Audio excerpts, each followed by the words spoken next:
నమస్కారం అండి. మళ్ళీ మీ శ్రీనివాస్ మీ ముందుకు వచ్చేసాడు ఒక మంచి వీడియోతోని. నిన్న మనం చెప్పుకున్నట్టు మళ్ళీ దత్తాత్రేయుడి 24 తత్వాలు గురువుల గురించి ఆయన ఎలాగైతే ప్రస్తావించుతున్నారో అది మనం కంటిన్యూ చేస్తున్నాం. ఈరోజు దాని యొక్క కంటిన్యూషనే ఈ వీడియోనండి. ముందుగా మనం ప్రార్థనతో మొదలు పెట్టుకుందామండి. శుక్లాం భరధరం విష్ణుం శశివర్ణం చతుర్భుజం ప్రసన్నవదనం ధ్యాయేత్ సర్వవిఘ్నోపశాంతయే. వాగర్ధావివ సంప్రక్తౌ వాగర్ధ ప్రతిపత్తయే జగతః పితరౌ వందే పార్వతీ పరమేశ్వరౌ. ఓం నమో నారాయణాయ నారాయణాయ. అచ్యుత అనంత గోవింద మాధవ మధుసూదన ఉగ్రం వీరం మహావిష్ణుం జ్వలంతం సర్వతోముఖం నృసింహం భీషణం భద్రం మృత్యోర్మృత్యుం నమామ్యహం. ఓం శ్రీమాత్రే నమ శ్రీమాత్రే నమ. ఓ కార్తీక మాసం అండి. అందరం కూడా కార్తీక మాసాన్ని పవిత్రంగా జరుపుకుంటున్నాము. ప్రతిరోజు అందరూ కూడా గుడికి వెళ్ళొస్తున్నారు.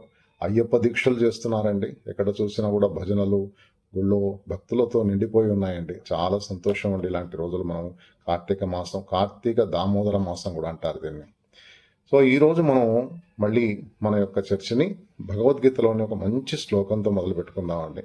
కృష్ణ పరమాత్మ ఇది ఎక్కడంటే శ్లోకం భక్తి యోగంలో అండి. భక్తి యోగంలో 12వ అధ్యాయం ఇది. 18, 19 శ్లోకాలండి. అందరూ వినే ఉంటారు. మళ్ళీ ఒకసారి మననం చేసుకుందాం ఈ శ్లోకాలని. ఏమండి, సమశత్రౌచ మిత్రేచ తదా మానవమానయో శీతోష్ణ సుఖదుఃఖేషు సమసంగ వివర్జిత తుల్యా నిందస్తు మౌర్ని సంతుష్టో ఏన కేనచిత్ అనికేత స్థిరమతి భక్తిమాన్ మే ప్రియో నరః. మంచి శ్లోకం అండి. ఈ శ్లోకంలో కృష్ణ పరమాత్మ అర్జునుడితో అంటున్నాడు, అయ్యా అర్జున, శత్రుమిత్రుల ఎడ మానవమానములు యందు సమభావము కలిగి, అలాగే శీతోష్ణ దుఃఖములందు కామిని కాంచనలందు ఆసక్తి లేక, శీతోష్ణ సుఖదుఖాలందు కూడా సమాన భావము కలిగి, ఎవరైనా దూషించినా కూడా కీర్తించినా కూడా దాన్ని సమభావంతో తీసుకొని ఉన్నదాంతో సంతృప్తి పొంది భక్తితో ఉండి పరమార్థం గురించి ఎవరైతే ఆలోచిస్తుంటారో, భగవంతుడి గురించి నా గురించి ఆలోచిస్తుంటారో వారంటే నాకు చాలా ఇష్టం అర్జున అని చెప్తారు కృష్ణ పరమాత్మ. చాలా మంచి శ్లోకం కదండి. అంటే ఆయన ఏం చెప్పదలుచుకున్నారంటే, భగవంతుడు ప్రతి మానవుడు కూడా సమానంగా చూడాలండి అన్నిటినీ కూడా. దాన్ని స్థితప్రజ్ఞత అంటారు. అది రావడానికి చాలా కాలం ప్రయత్నించాలండి. దానికి చాలా అంత ఈజీ కాదండి, చెప్పినంత సులభం కాదు. ప్రతిదీ మనము సమభావంగా తీసుకోలేము.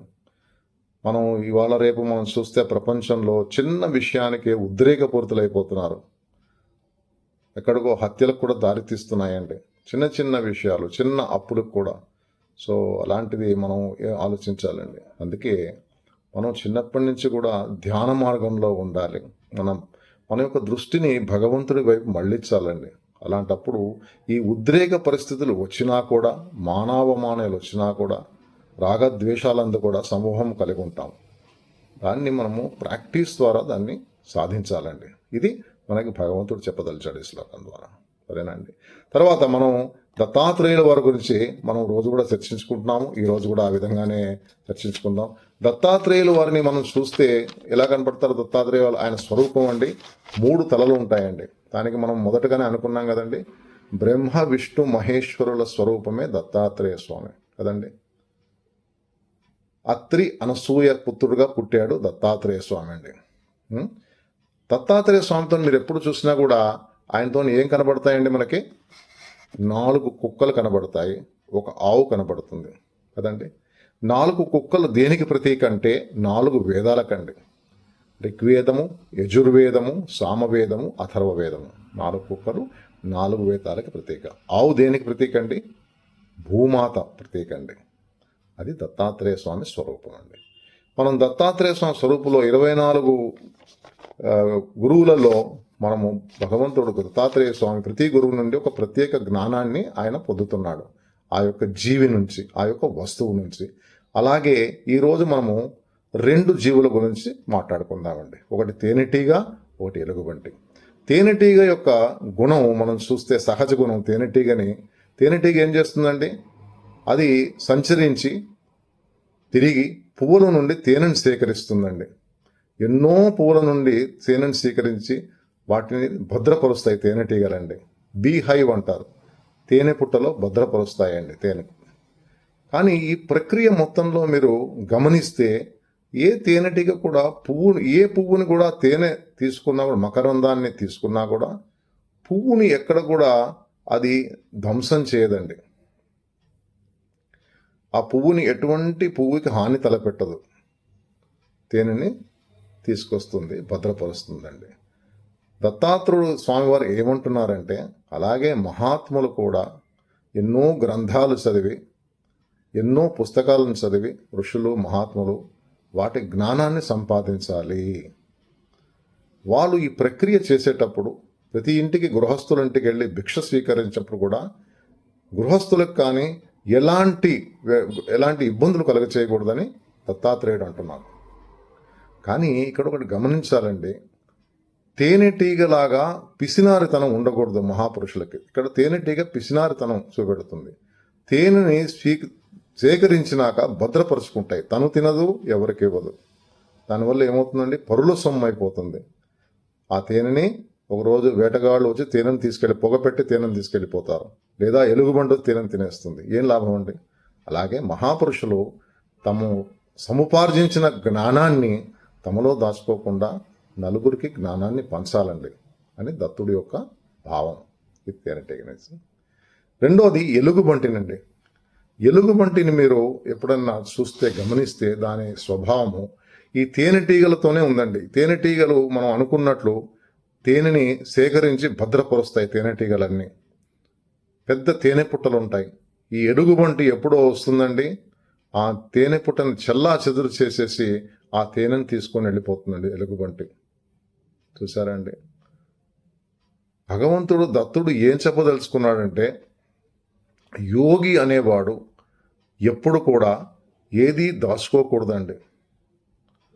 ఎప్పటిదప్పుడే దాన్ని దాన్ని ఉపయోగించుకోవాలి. నోరు ఇచ్చింది తినడానికి, భద్రపరుచుకోవడానికి కడుపు ఇచ్చింది అంటాడు దత్తుడు. ఆ రోజుకు ఆ రోజు సమకూర్చుకోవాలి. ఏది కూడా ఎక్కువ దాచుకోకూడదు. దాని అర్థం ఏంటనండి, వస్తువుల యందు మమకారం పెంచుకోకూడదు. వస్తువులన్నీ కొనుక్కొని పెట్టుకోకూడదు. ఏ రోజు అవి పోతాయో తెలియదు. ఎలుగుబంటి వచ్చి తీసుకెళ్ళిపోతాయండి. సో దత్తుడు చెప్పేది ఏంటంటే, దీని ద్వారా మనము ఎంత సంపాదించినా, ఎన్ని చేసినా, ఒకరోజు మనము పుట్టినప్పుడు ఏమి తీసుకురాలేదు, వెళ్ళేటప్పుడు కూడా ఏమి తీసుకెళ్ళమండి. ఎలాగైతే ఎలుగుబంటి వచ్చి తేనె పట్టుని దాన్ని ధ్వంసం చేసి తేనెని తీసుకెళ్తుందో, అలాగే ఒకరోజు యమధర్మరాజు వచ్చి మన మరణం రోజున మన తీసుకెళ్ళిపోతాడండి. మన ప్రాణాన్ని తీసుకొని వెళ్ళిపోతాడండి. తేనె లేకపోతే తేనెటీగ గుర్తింపు లేదండి. ఆత్మ లేకుంటే శరీరానికి గుర్తింపు లేదండి. కాబట్టి మనం దీని ద్వారా తెలుసుకునేది ఏంటంటే, మనము ఏది కూడా మనం దాచుకోకూడదు. మనము భగవంతుడి యందు ధ్యాన నిమిత్తులమై మనము భగవంతుడి యందు మన దృష్టిని మరల్చాలండి. న్యాయంగా సంపాదించాలి. సంపాదన ఎవరు చేయద్దంటలే, న్యాయంగా సంపాదించాలండి.